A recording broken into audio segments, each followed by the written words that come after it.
Hi, so fam, welcome to So Kiddies with Chomzj. I'm happy to have you here. If this is your first time coming across this channel, you are most welcome.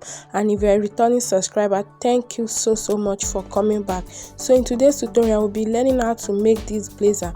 I'll be taking you through the process of drafting, cutting and sewing. So relax and let's get started. I started off by taking the full length of this blazer, which is 22.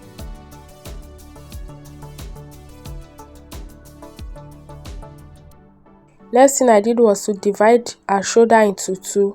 Then I came down with half-inch shoulder slope, and from the shoulder slope I took down the armhole depth, and from that shoulder slope I also took down our half length. So I'll connect all this into a straight line. So this is the chest line, this is the waistline, and this is the length of the dress. So after which I went ahead to divide our bust by 4 and I added 1.5 inches stitching allowance. I also divided our waist by 4 and I added 1.5 stitching allowance. So on the hem line I use our hip measurement divided by 4 plus 1.5 inches stitching allowance. So I connected all the points together. Next thing I did was to take down the neck width of 2.5 inches and the neck depth of 1 inch. Note, this pattern is for the back, so we'll be using the back to draft the front. So when making yours, draft the back pattern first. So after which I connected the neck width to the shoulder slope and I covered the armhole like so. So on the waistline I went inward with ½ inch. This is just to ensure that the waistline will not budge. There will not be any budge or excess fabric there while after sewing. So I slanted it like so. I will go ahead to cut out this pattern. Next thing I did was to go up by 1.5 inch from the side like so. So I went up with 1.5 inch. This just to give it a smooth hem. So you can also leave yours the way it was, but this is just to ensure that the hem is curvy. If you don't want it curved, you can leave it straight. So I'll be using this back pattern to cut out my front pattern. Next thing I did was to label this pattern. So this is for the back piece.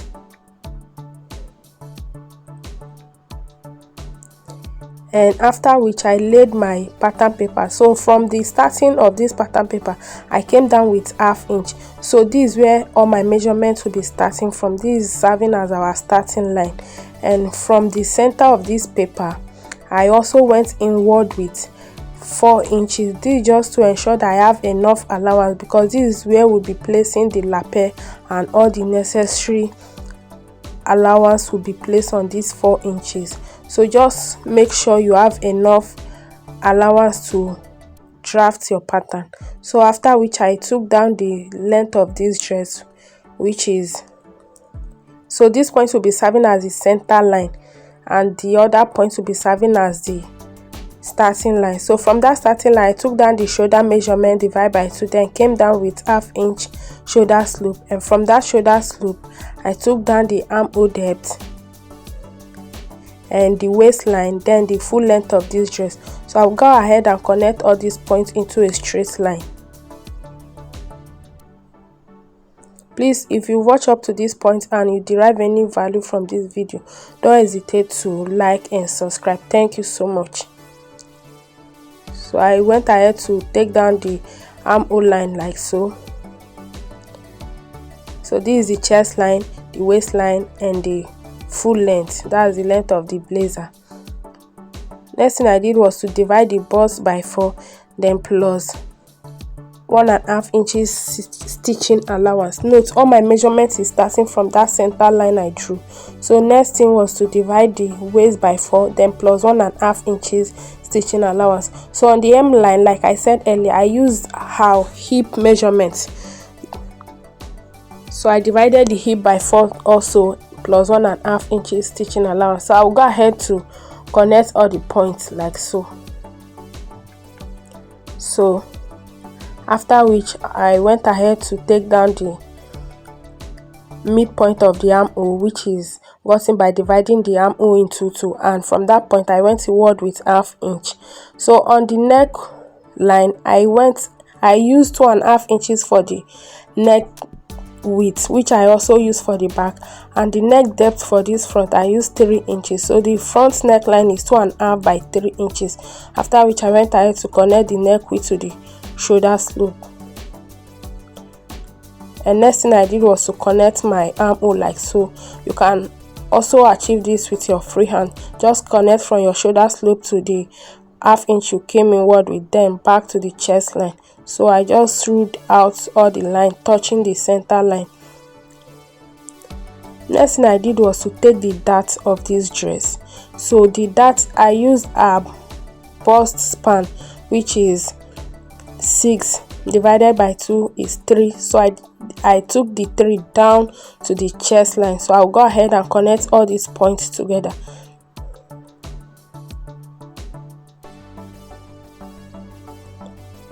After which I will divide the shoulder line into 2, just like so. This is just to get the midpoint of the shoulder line. So from this point I mark, I will connect it back to the dart line.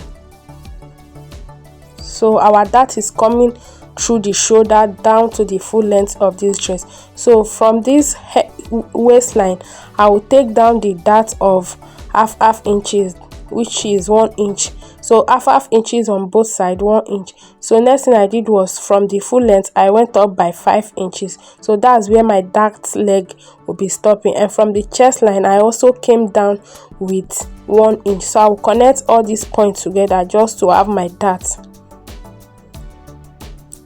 If you notice earlier, I replaced the 1 inch dart I took on the waistline, so I will also go ahead and connect it out.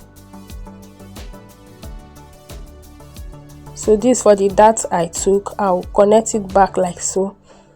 And this to ensure there is no shortage after sewing the dart, so this allowance will make up for it. Next thing I will do now is to take the overlapping allowance, which I used 1 inch. So this is the overlapping allowance. This is what will enable both right and left piece of this blazer to button properly. So after which I'll go ahead to draft out the lapel.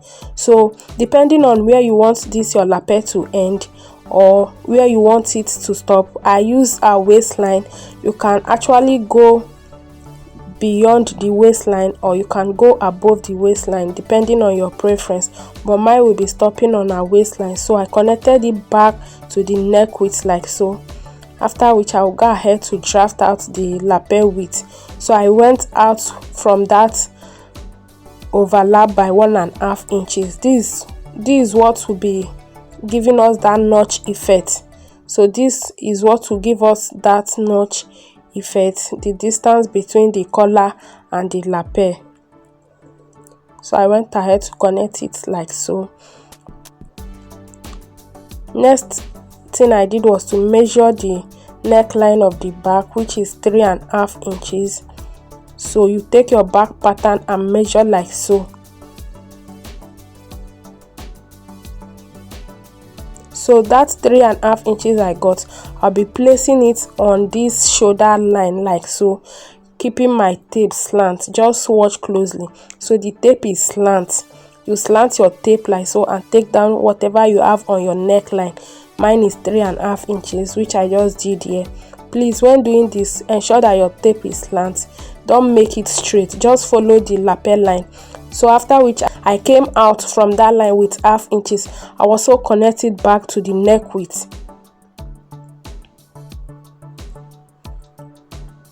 So next thing I will do now is to take the collar width, depending on what you want and how you want it. I use 3 here, so the collar width I'll be using here is 3, which I just marked down, and then I will work on the notch of this collar. So I came up by 1 inch from that point, so I'll connect it back to the overlapping allowance. That's the line here. After which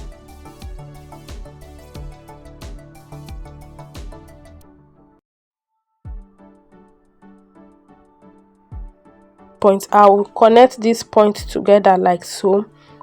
Please don't make it straight because I noticed this was too straight, so I went ahead to take it up a bit.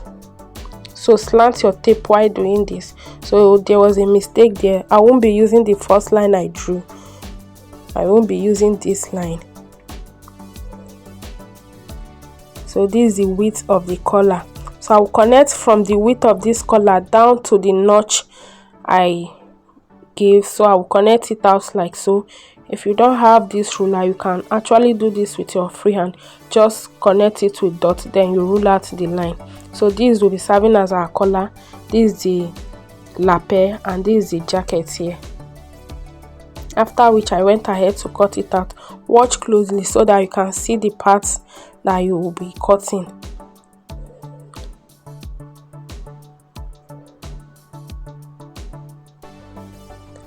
And please don't forget to like and subscribe. This channel is an upcoming channel. Your subscription goes a long way, your like goes a long way. It helps the YouTube algorithm to push this video to a wider audience. So please just subscribe and like this video. Thank you so much for watching if you've watched up to this point. So I'll go ahead and cut out the collar like so. I purposely did not speed this part up because I want you to see the process of the cutting so you don't make any mistake while cutting yours.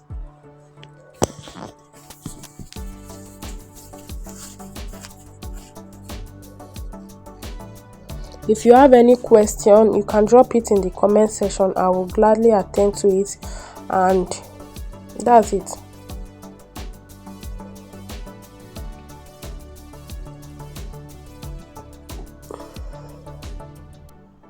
So I'll go ahead to open up my dart and I'll be cutting it out like so.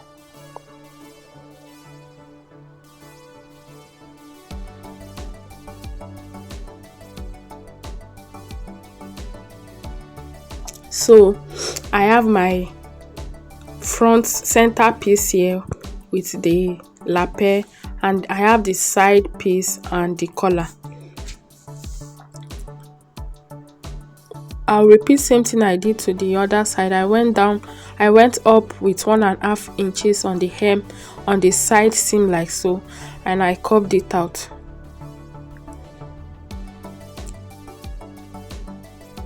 So next thing I'll be doing is to use this pattern paper to cut out my fabric and my lining.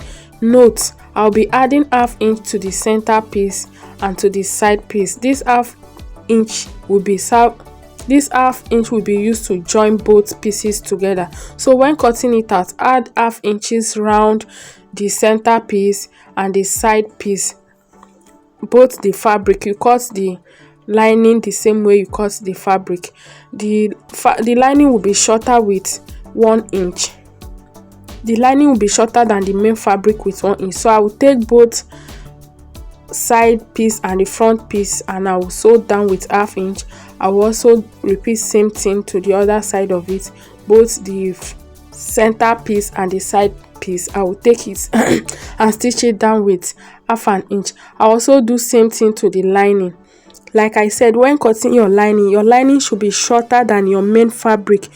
So after sewing, you will not be having excess fabric at your hem. So I will place it together like so, both the center and the side. I will stitch it down with 1/2 inch. As you can see, I ironed interfacing to my lining and to my main fabric, just so the fabric is stable enough, because this is a blazer jacket, so you need some form of stability. Any form of interfacing will do. So just iron interfacing to your lining and to your main fabric. So this is the back piece also. While drafting the back piece, ensure you also add 1/2 inch to the center part. This is what it looks like after joining it. I didn't know my camera was filming on a dark mode, so that's why this video is looking blurred. Pardon that. So I've joined them and I've ironed them out, both the back piece, the front piece, the center. So when cutting the lining of your center piece, you use your main fabric for your lining, or any fabric that you want to show on the lapel. If you want a different color of your lapel, you use the color. I didn't have enough fabric, so I joined mine. That's the line showing over there. What I did next was I went up with 1 inch on the center front. So I just want to give this a little curve on the center of this dress. So this is two side of the dress. So I went ahead to curve it out like so. This is what I mean. I want it to have a bit of curve at the front. So that's what I'm doing right here. I went up with 1 inch, and I'll go ahead to place both pieces together, and I'll cut it out.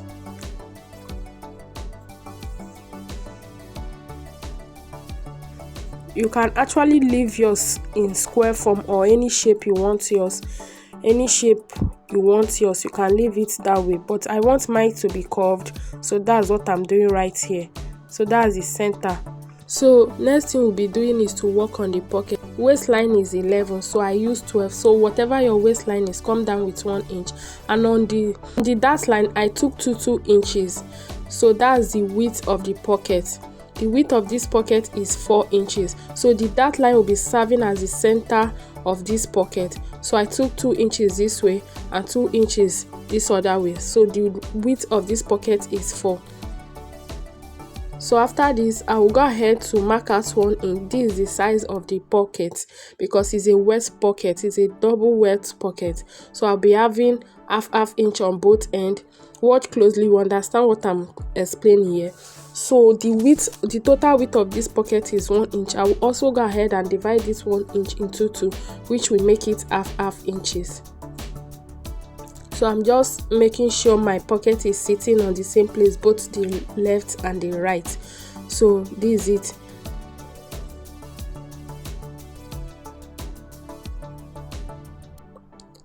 And this is what I'll be using for the pocket, the outer pocket. So I have my fabric measuring 6 by 5. So I have it wide more than what is needed here because the width of this pocket is 4, so I have more than 4 here. So it's advisable to have more than 4. So after sewing, you trim out. So I'll be sewing. So this is 4, and I'll measure out 4 on my pocket, on my outer pocket. So I'll measure out 4 like so. This will be fixed inside this pocket. So this is the outer pocket. So I'll be sewing it down with a straight line. After sewing, I'll be fixing it inside. So I will also do same thing to the other pocket too.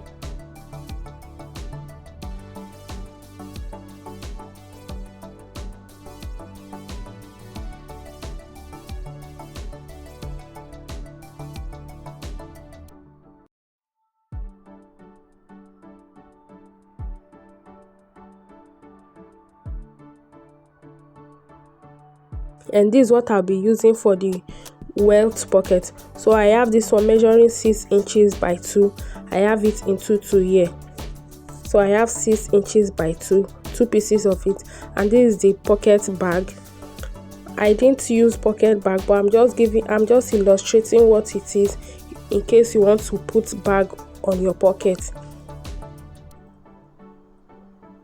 So I went ahead to fold in ½ inch like so. I'll be sewing it down, and I will also repeat same thing to the other side of it, to the other side of the pieces. So I will sew it down, and I'll be stitching on the line I drew. That's the first line I drew.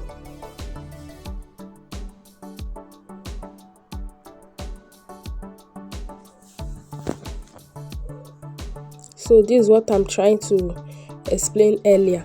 This is the first piece of the wet pocket. So I place it on the very first line I drew, and I will start sewing from that line I marked. So I will sew it straight down until I get to the end of the line. So I will lift my presser foot and I will turn it like so. I will also place this part on it, and I will continue sewing. So I'll make sure I have 1 inch, which is the wideness of this wet pocket. It shouldn't exceed 1 inch. So immediately I get to that line I drew, I will lift my presser foot and sew it straight down. Watch closely, you get to understand what I'm explaining here.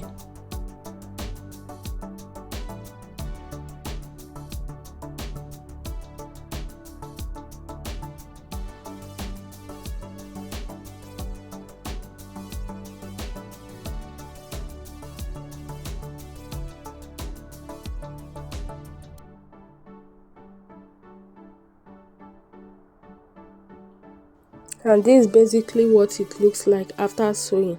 So this is it. I've done that for both the left and the right piece. Next thing I did was to take it together like so, and I'll be cutting through the center. So I'll cut it like so, and once I get about getting to the end of my stitches, I will slant my scissors and give it a slant curve. Watch closely while cutting this. Be careful enough not to cut through your seam line. I'll repeat same thing to the other end of it. So I'll cut and slant my scissors like so, making sure I'm not cutting through my seam line, but very close enough. So after which I'll go ahead and turn all the pieces inside. I'll go ahead and turn it inside and give it a neat press. So next thing I'll do is to lift it up like so and stitch down this point. I'll do same thing to the other piece. I'll lift it up like so and stitch down this part, this little part here. I'll stitch it down just so our wet pocket is secured. So this is what it looks like after stitching it down. And this is the pocket we did earlier. So I'm measuring to ensure I have 2 inches here. 1 inch will be inside, which I'll be using to stitch the wet pocket down. So I'll go ahead and pin it together with the wet pocket. I'll also repeat same thing to the other part of it. So I'm measuring to ensure I have the 2 inches on all sides. So I will do same thing to this part.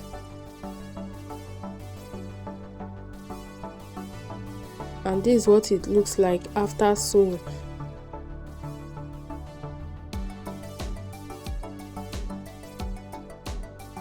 In case you want to make your pocket functional, you fix your pocket bag this way. You take your pocket bag, you stitch it down at the end and you stitch it at this top here and stitch this side, so this pocket bag will be functional.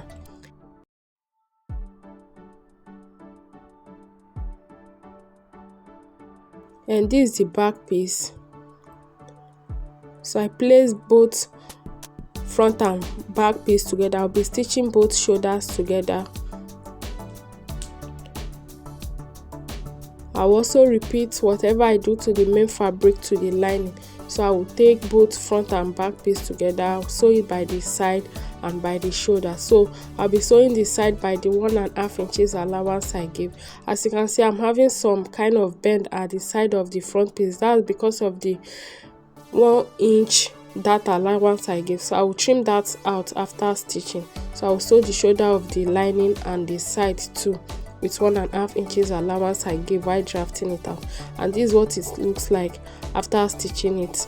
I've gone ahead to iron the seam open, the side seam and the shoulder seam. So now it looks like we are sewing 2 clothes, but one is the fabric and one is the lining and one is the main fabric. After which I will arrange the shoulder and I will trim out all the excess fabric I have, just so I have a very curved armhole. I will measure to ensure I have my armhole. I will repeat same thing to the other side of the armhole too. I will arrange it together and curve it out. Next thing I did was to cut out the sleeve. So I'm measuring to ensure I have whatever I measured on the armhole. So that point will serve as the starting line. And next thing I did was to take down the sleeve length, then plus 1 inch sewing allowance, because I'll be turning this over with a lining. So this 1 inch will be serving as the allowance for sewing. After which, from the starting line, I went down with 3.5 inches, which I'll be using for the armhole depth, and I took the center of this starting line. I'll be connecting all these points together. After connecting them, I also measure to ensure I have whatever I have on my main fabric here on this sleeve. So I measure to ensure I have whatever I have on the main fabric on the sleeve, after which I went ahead to cut. So I took down the round sleeve there and I curved it out. I connected all the points and cut out. So I'll be using this my main fabric to cut out the lining for the sleeve.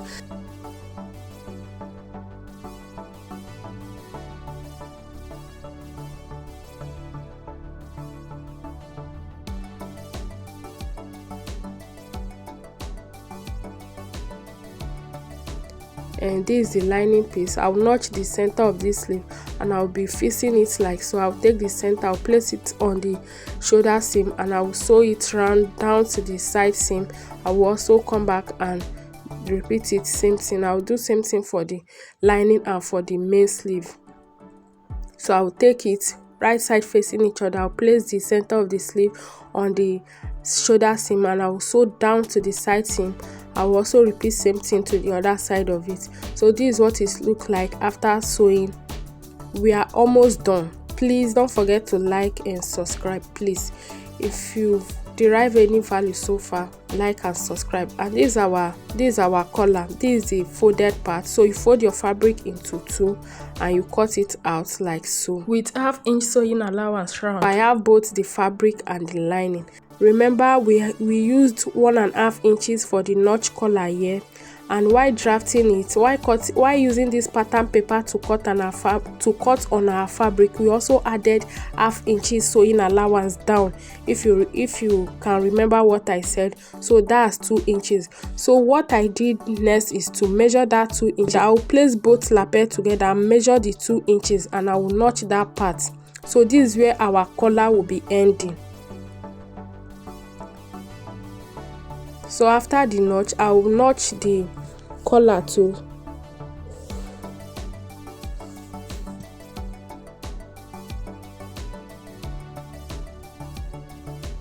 And I'll place this curved part, this very curved part. If you can see, there's a part that is curved more than the other. So I'll take that curved part, I'll place it on the center seam of this lining like so. So I'll pin it down.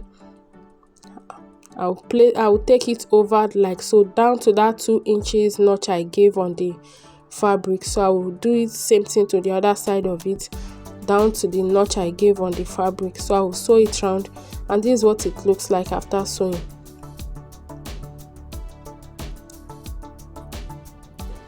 I'll place both lining and the fabric together like so, making sure all the seam line align. So this is the notch part. This is the part that will give us that notch effect. So I'll pin everything down. I'll pin it round. I'll take the other side too, making sure the seam lines align. I'll pin it down. I'll place the lining on the fabric like so, making sure all the seam lines align.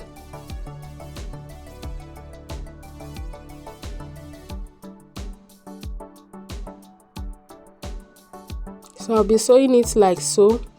So when I get to this notch, I'll follow it like so too, and I'll sew it round. So this is what it looks like after sewing. I'll go ahead to notch all the necessary curved parts, and I will also trim down some of the allowance.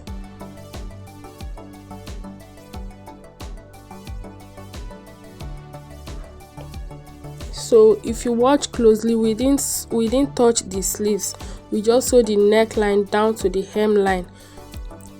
Next thing I'll do is to open the center part of this lining.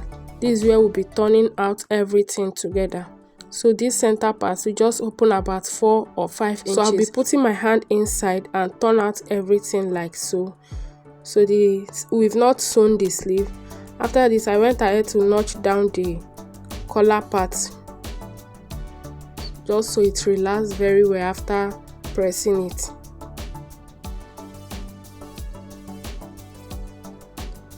And I went ahead to trim down the allowance. I'll be using this pad on the shoulder. I want the shoulder to be padded, so I'll be using this shoulder pad. This is wide, this is too wide for this dress, so I folded it into two. So I will go ahead and stitch it round. I'll repeat same thing to the other side of it, and this is what it looks like after stitching.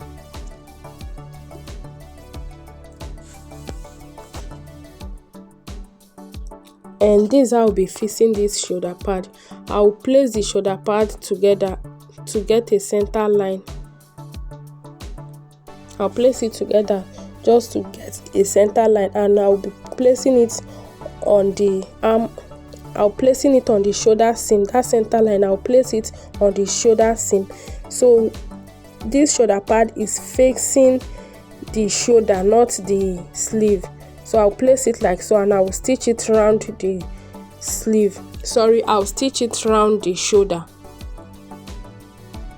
And I realize that this shoulder pad is too wide, so I'll be curving it out like so, and I'll place it on the shoulder, the center part of this shoulder pad. I'll place it on the center of the shoulder too, and I'll stitch it around. This is just to lift the shoulder a little, and this is what we have. I'll place my hand inside and turn out everything, after which I'll go ahead and press it a little. So the next thing I'll do after this is to stitch the sleeves, and this might be a bit tricky, but if you follow closely you get to understand how you do it perfectly. So I'll place my hand inside and pull out the main fabric, that's the sleeve, the main sleeve. Then I'll pull out the lining also like so. So I'll place both sleeves together, the lining and the main fabric, making sure the side seam of this sleeve touch each other. So I will place it like so. So I will turn it out. I will turn it out like so, right side facing each other. This is the side seam that I'm holding here. I'll also hold the side seam of the sleeve too. So I'll place it in a way that both front parts of this sleeve is facing each other. So this is the front of the main sleeve and this is the front of the lining. So I'll place it together like so. Watch closely, you get to understand what I'm explaining here. So you put your hand through and pull out the sleeve, then you also put your hand through the lining and pull out the lining, after which you take both sleeves, making sure the side seam are together like so. Then you fix the right side of the sleeve together with the right side of the lining. You face it together and you stitch down with 1/2 inch round. You'll be stitching it round with 1/2 inch, and this is what it looks like after sewing. So next thing I will do is to go ahead and give this a very good press. It really needs a good press, like a very good press. Steam iron is just so all the notch, all the parts will come out, after which I'll go ahead to close up this part I opened. I'll close it. And that's the end of this video. Thank you so much for watching. See you in my next one. Bye.